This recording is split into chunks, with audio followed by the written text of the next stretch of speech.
Happy New Year, everyone. Now, why am I dressed like this and celebrating in summertime? Well, summer was the time when the ancient Egyptians, who loved to party, celebrated two of their most important festivals. That said, they had hundreds of festivals through the year. The Egyptians loved celebrating, and I'm going to tell you about the crazy rituals associated with two of them. Let's talk about New Year's. Now imagine if you're in ancient Egypt, there's no electric lighting. The sky must have been immense. You would have been able to see all the constellations, all the stars. You would have been so in tune with that.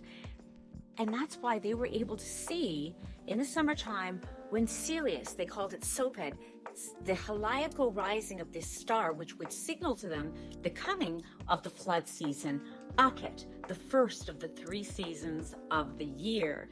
This was the start of their new year, so all the priests would get really ready to celebrate. You see this brilliantly in the Hathor temple of Dendera.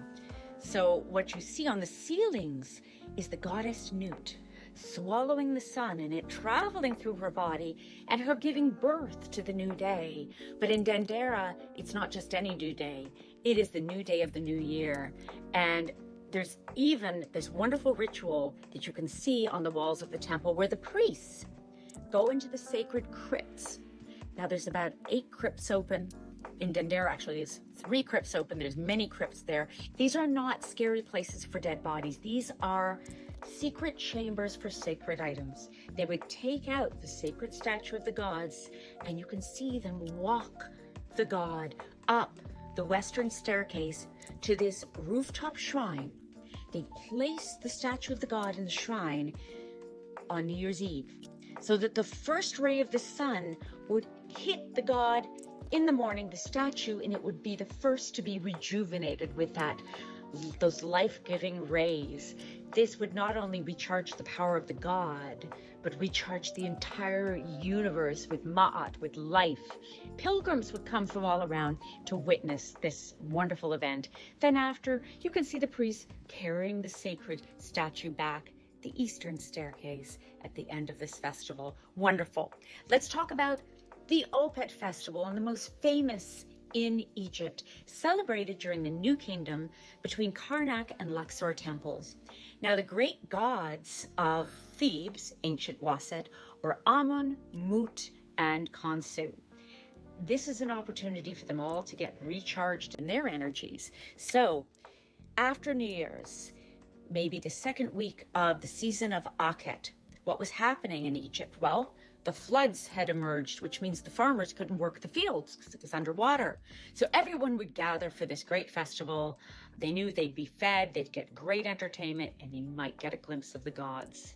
The priests would take the statues of the gods out of their inner shrine, put them on this sacred bark, this little boat they would have, and carry them down the processional way. There's a 2-kilometer path that today has been restored that runs north to south between Karnak and Luxor temple. It was along this path that the Opet would proceed, and everybody would be fed. There's one annal that says up to 12,000 portions of bread, 400 portions of beer. There could be 80,000 people at these festivals. So they would process. They could even ask questions of the gods, even that. Will my field have a good harvest next year? Dear Amun, please answer me. So the priests would answer by going forward for yes and backward for no with the sacred bark. Now, should they get a little tired along the way, maybe the priests more than the gods, they could stop at these little rest stations, and you can even see them along the way. Process all the way to Luxor temple. This procession would do so. Inside the inner shrine in Luxor temple is where the god statues would go, the king of the day would go. They would all merge together, Mut and Amun and the king. The divine couple, Mut and Amun, would have their vows renewed. They would give birth to Khonsu again, and the king would merge with the god and become a living king. And everybody would be well, the ma'at would be restored, and a wonder and party around for everyone. That was the Opet Festival. After the festival, the boat would sail back along the Nile. They wouldn't process back, they would sail back to their home north in Karnak Temple. And of course, there would be dancing and music, and these crazy dancing girls. Oh my goodness, provocative backflips, no panties on. I mean, the Egyptians really knew how to party. So, do you know how to party in the summer?